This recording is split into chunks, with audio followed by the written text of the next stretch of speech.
नमस्कार। स्वागत है आप सभी का पॉलिटिकल किस्से में। मैं हूं प्रतिभा, हाजिर हूं फिर से एक नई स्टोरी के साथ। तो चलिए शुरुआत करते हैं। आज बात करेंगे अतीक अहमद की बीबी शाइस्ता परवीन की। आखिरकार शाइस्ता परवीन लेडी डॉन क्यों बनी? ठीक है। और अभी हाल ही में हमने देखा कि अतीक अहमद और उनके भाई अशरफ अहमद की हत्या कर दी गई है, जो कि एक माफिया राजनीतिक बैकग्राउंड से थे।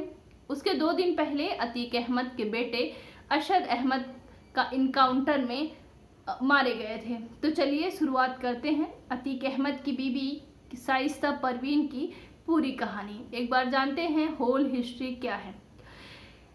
शाइस्ता परवीन पर 50,000 रुपए का इनाम है, लेकिन वो पुलिस को चकमा दे रही हैं।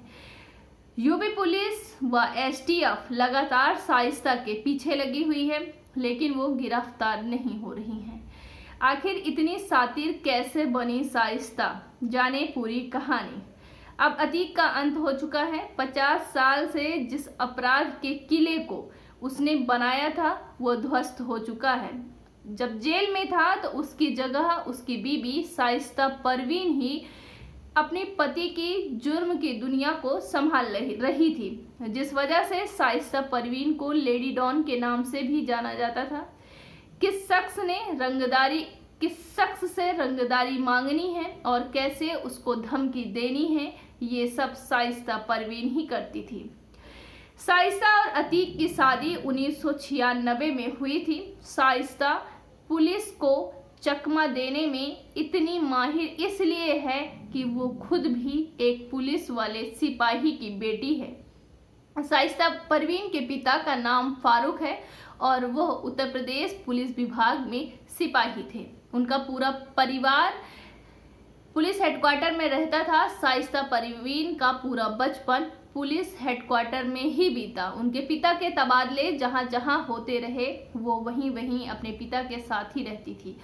तो एक तरीके से ये कह लें कि पुलिस की सारी रणनीति शाइस्ता परवीन को पता है।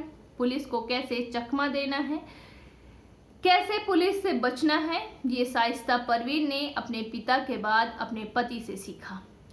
निकाह के बाद उसने जुर्म की दुनिया में अपना पैर रखा और कैसे अतीक अहमद की जगह शाइस्ता परवीन से भी लोग डरने लगे थे।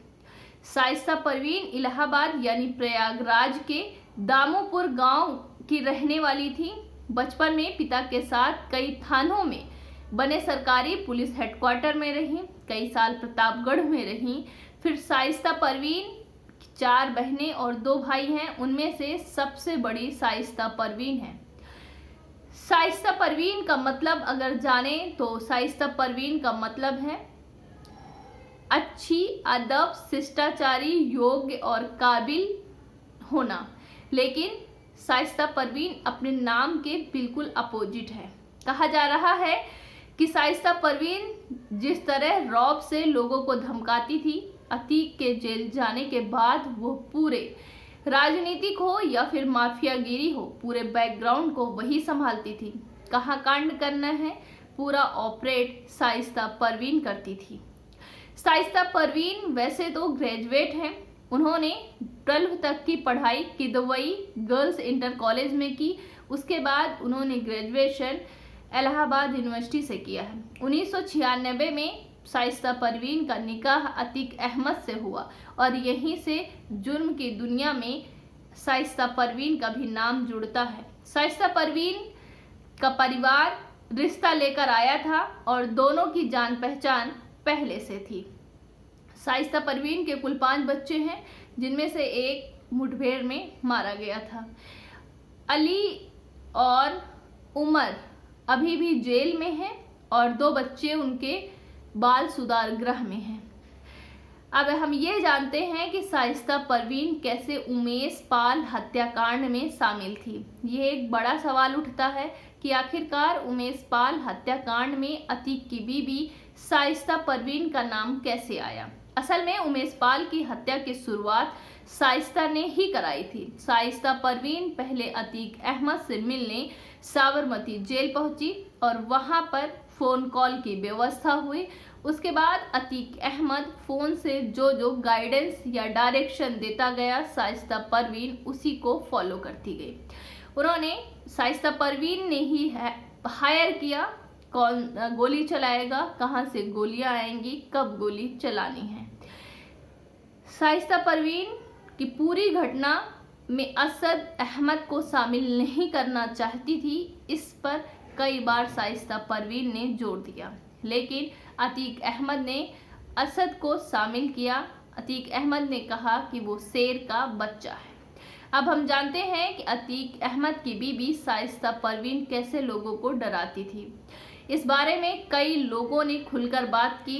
एक लखनऊ के व्यापारी हैं, उन्होंने कहा कि शाइस्ता परवीन ने उन्हें कॉल करके कई बार धमकी दिया है।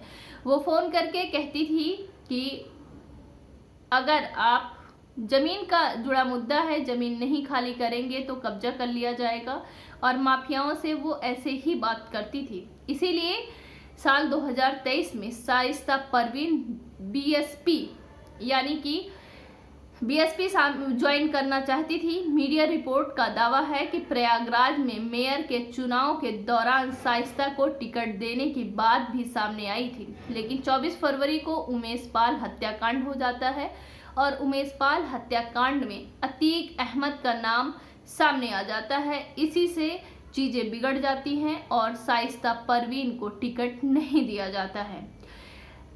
आखिरकार बता दें कि शाइस्ता परवीन अभी फरार हैं। उन पर 50,000 रुपए का इनाम घोषित है।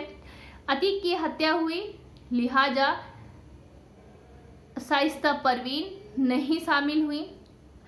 अशरफ अहमद की हत्या हुई, उसमें भी शाइस्ता परवीन नहीं शामिल हुई, और उनके बेटे अशद की हत्या हुई, उसमें भी शाइस्ता परवीन नहीं शामिल हुई। अब देखना ये है कि क्या शाइस्ता परवीन कोर्ट में सरेंडर करती हैं, एसटीएफ के साथ सरेंडर करती हैं या नहीं, क्योंकि उनके 4 बच्चे और भी हैं। अभी उनके एक वकील हैं, उनका बयान आया था कि वो गुहार लगाते हैं शाइस्ता परवीन से कि वो माननीय कोर्ट में सरेंडर कर दें और अपने परिवार को आगे लेकर चलें। देखना ये है। आप बने रहिए पॉलिटिकल किस्से के साथ।